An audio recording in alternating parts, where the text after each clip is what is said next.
our YouTube channel Islam and Philosophy Official. Subscribe the channel and press bell icon. Thanks.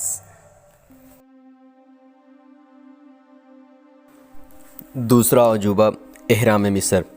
دوستو، مصر کے احرام کا شمار دنیا کے قدیم ترین عجائبات میں ہوتا ہے۔ ماہرین کا اندازہ ہے کہ احرام کی عمر 5000 سال سے کم تو کسی صورت میں نہیں ہے۔ ان 5000 سال کے دوران مصر کے صحرائے غزہ میں کیسے کیسے طوفان نہیں آئے ہوں گے، مگر ایک عرب مصنف نے سچ کہا تھا کہ وقت سے ہر چیز ڈرتی ہے، لیکن احرام مصر سے وقت بھی ڈرتا ہے۔ یہ یقین سے کہا جا سکتا ہے اگر دنیا ایٹمی جنگ سے بچی رہی تو یہ احرام نہ جانے کتنی صدیوں تک اسی طرح تنے کھڑے رہیں گے۔ احرام بننے سے 2000 سال بعد تک تو مصر سے باہر کسی کو معلوم ہی نہیں تھا کہ مصر کے پرانے بادشاہ اپنی سرزمین پر انسان کی طاقت کی کتنی ہی انمٹ مہریں ثابت کر گئے ہیں۔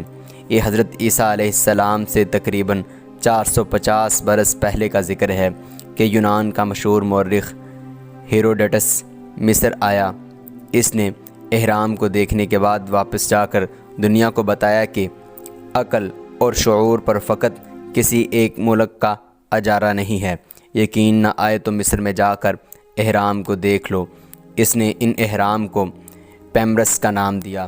یہ پرانی مصری زبان کا ایک لفظ ہے جس کے معنی عمودی بلندی کے ہیں۔ اسی وجہ سے انگریزی میں ان احرام کو پیرامڈز کہا جاتا ہے۔ ان احرام کی کل تعداد 80 کے قریب ہے، جن میں سے اکثر ملبے کا ڈھیر بن چکے ہیں۔ ہم اس ویڈیو میں صرف ایک حرم کا ذکر کریں گے جو سب سے بڑا اور سب سے مکمل حرم ہے۔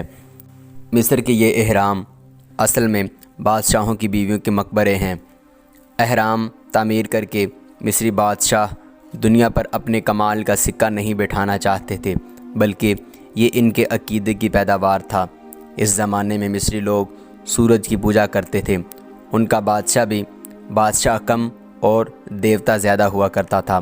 ان کا عقیدہ تھا کہ مرنے کے بعد اگر مرنے والوں کا جسم محفوظ رہے اور ان کے پاس عام زندگی کی تمام ضروری چیزیں موجود ہوں تو وہ دوسری دنیا میں زندہ ہو جاتا ہے۔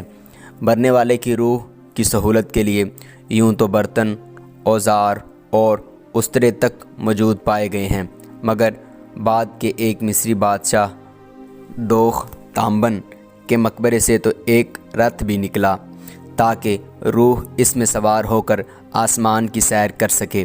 پرانے مصری بادشاہوں کی قبروں نے احرام کی صورت بھی اس لیے پائی کہ جب مرنے والا دفن ہونے کے بعد جی اٹھے تو احرام کی بلند چوٹی کے رستے سورج دیوتا تک پہنچنا اس کے لیے آسان ہو جائے۔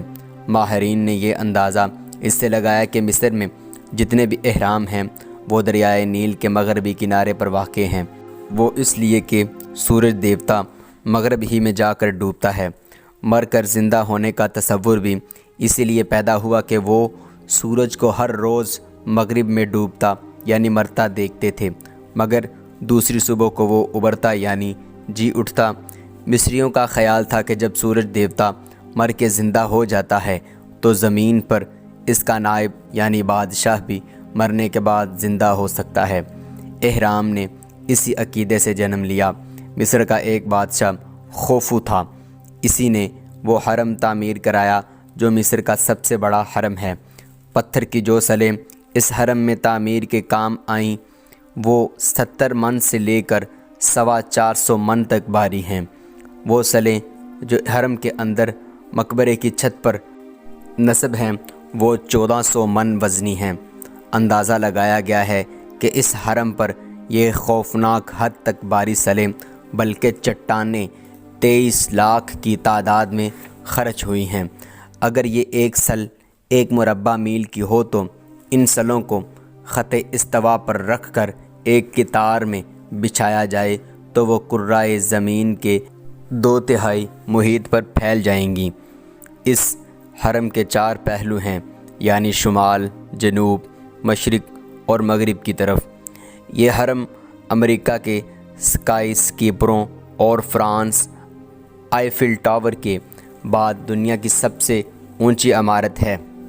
حرم کے بارے میں جو کچھ بیان کیا جا چکا ہے وہ اسے دنیا کے 7 عجوبوں میں شامل کرنے کے لیے کافی ہے، مگر اصل عجوبہ تو اس کے اندر ہے۔ وہاں ایسا معلوم ہوتا ہے کہ یہ چٹانیں مصری کاریگروں کے ہاتھوں میں آ کر موم ہو جاتی تھیں اور وہ ہزاروں من باری سلوں کو اینٹوں کی طرح اٹھا کر ایک دوسرے پر جما دیتے تھے۔ مشہور ہے کہ اس حرم میں سونا اور دیگر جواہرات موجود ہیں۔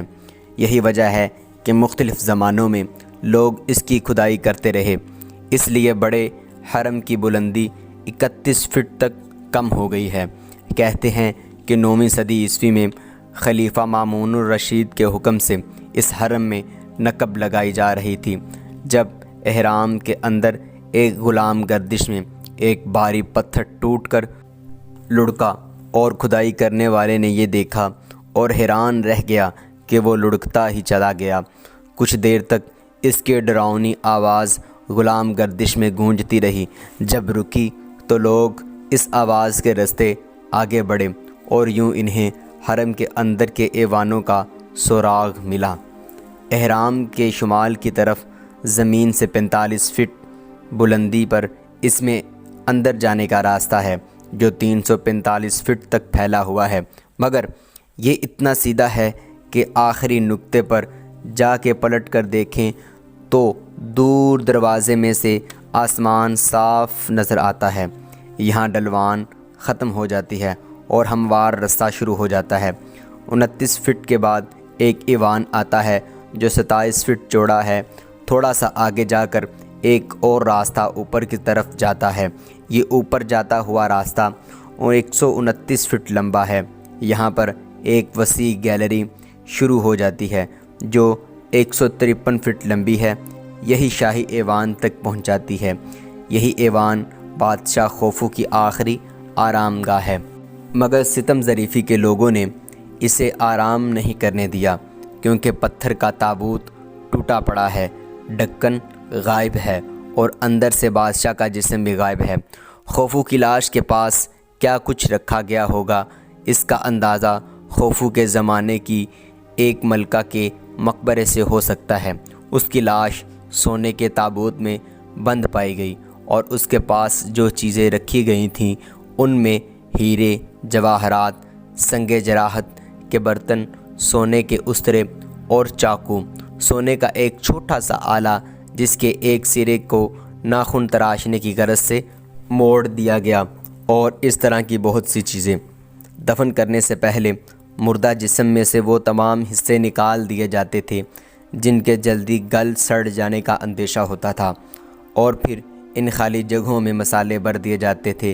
خوفو کی لاش کے ساتھ بھی یہی برتاؤ کیا گیا، پھر اسے اسی تابوت کے حوالے کر دیا گیا جس کا ڈھکن اب غائب ہے۔ انسان یہ دیکھ کر سوچنے پر مجبور ہو جاتا ہے کہ آج سے 5000 سال پہلے مشینوں کا کوئی تصور بھی نہیں تھا، صرف چند اوزار تھے جن کی مدد سے اتنی بڑی عمارت تعمیر کی گئی۔ 20 سال بعد یہ احرام مکمل ہوا، جس کے تھوڑے ہی عرصے بعد خوفو مر گیا، جیسے وہ اپنے حرم کے مکمل ہونے ہی کے انتظار میں تھا۔ اس کی لاش حرم کے شاہی ایوان میں پہنچا دی گئی، پھر وہاں پر پہنچنے کا راستہ بظاہر ہمیشہ کے لیے بند کر دیا گیا۔